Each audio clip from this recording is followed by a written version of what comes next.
The first thing I wanted to ask you about is your career during MMA as an Uber driver, because I thought that was fascinating. Can you tell me a little bit about that? Yeah, that history is coming for back to COVID time. When COVID coming, I rent a house here with my family, and we don't have fights. UFC close the gates, and nobody fighting. And then when we have opportunity to go to Abu Dhabi and I fight with Askarov, and I lose. And after lose, I lose my floor. I need to say to my wife and my kids back to Brazil because I can pay more the rent. And I back to US alone in the fight with Manel Cap, and I won the fight. And when I won the fight, after 8 months without my family here, I make a down payment in my house. I make a down payment in one apartment, and pay my green card, bring my family back, and then I spent a lot of money. In that situation. I have a fight schedule with the rival, and then no money.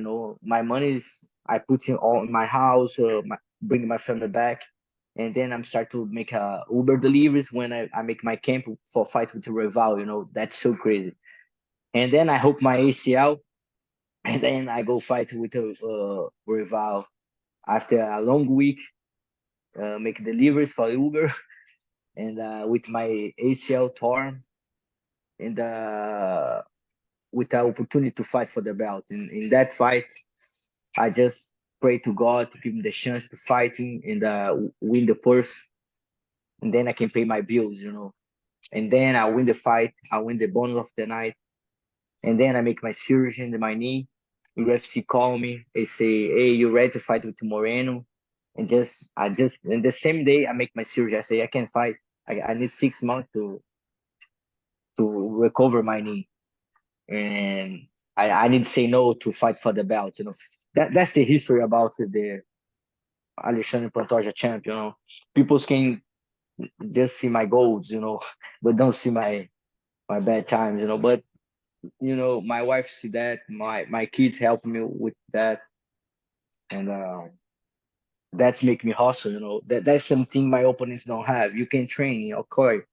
You can train your jiu-jitsu, your wrestling, your boxing, but you can train like a hard times in your life. Obviously, to get to the top of UFC, you need to be a phenomenally talented athlete like you are. But your journey is pretty crazy because right back when you were a child and you were just a white belt, you were beating black belts, weren't you? Yeah, I don't finish black belts when a white belt. I don't say that. I don't say that. But like I say, when I my first jiu-jitsu gym is just adults, and I'm only one child in that group. And when I go training with a regular class with the regular kids, I beat everyone. And then why I say that, because in that gym, you just have like a champions of the world, Fred Paixão. He have like a 3 4 times world champion. You have a lot of good guys in that gym. And when I go to the regular gym, I beat everyone, something like that. But uh, I'm super proud. I'm super happy with that. Everything is happy like that. That's like a book, brother. That's like a book, man. I can read something better with my life. That's so crazy. Everything have one reason in my life, and I put it all together. And I think God have something wait for me. I need to give back some for all the world. You talked a lot about God there, thanking God and all that sort of stuff. Is that what gives you the inspiration to get in the cage to fight for your family? Of course, brother. And I like to say, of course, I pray to God to win the fight, but if something is not in my hands. Uh, if sometimes I lose the fights, and I'm okay with that. I learn with my mistakes, and I think that everything have a reason. If Steve Erickson won that fight in May 4, good for him. He prepared himself. That's his moment. I understand. God give him too much for me. I can understand everything's happy. But right now, all my day, all my energy is for go to May 4 and win the fight. Doesn't matter how. win, submission, knockout, points, split decision. I don't care. I train a lot to win that fight. Whatever how I want to be prepared for the success. I'm ready to win. You know, but I understand the God moments. I think this is something. Uh, it's good for my head. Don't try to fight. Don't try to fight with the God. Why you don't give him the victory for me? This is not in my hands. I can prepare myself for that moment, but like it's not in my hands. It's not I can do. I just can prepare myself and go to the arena, ready to kill or die. And you've got this massive fight coming up in May. I think everybody's looking forward to it. You've got on such an amazing journey from childhood to where you are now. Could you tell me about some of your favorite moments, the memories that really stand out from this journey that you've been on as a fighter? My best moments right now, James. I can eat everything I want. I can buy everything I want. I can, do everything I want. I have, I'm training the best in all the world. My best moments right now. But also, I think I see my history and I know, I understand everything have a reason. Why I hope my ACL can fight with tomorrow in that time.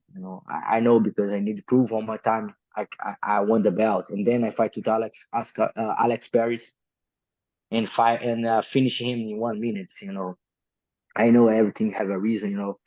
Uh, you know, and also every time I have people's helping me to that moment to come to that moment. Sometimes in my life, I need help, and God give me the help. And I never expect the help. I all the time I try to help myself, but also every time God have one people to help me for that moment.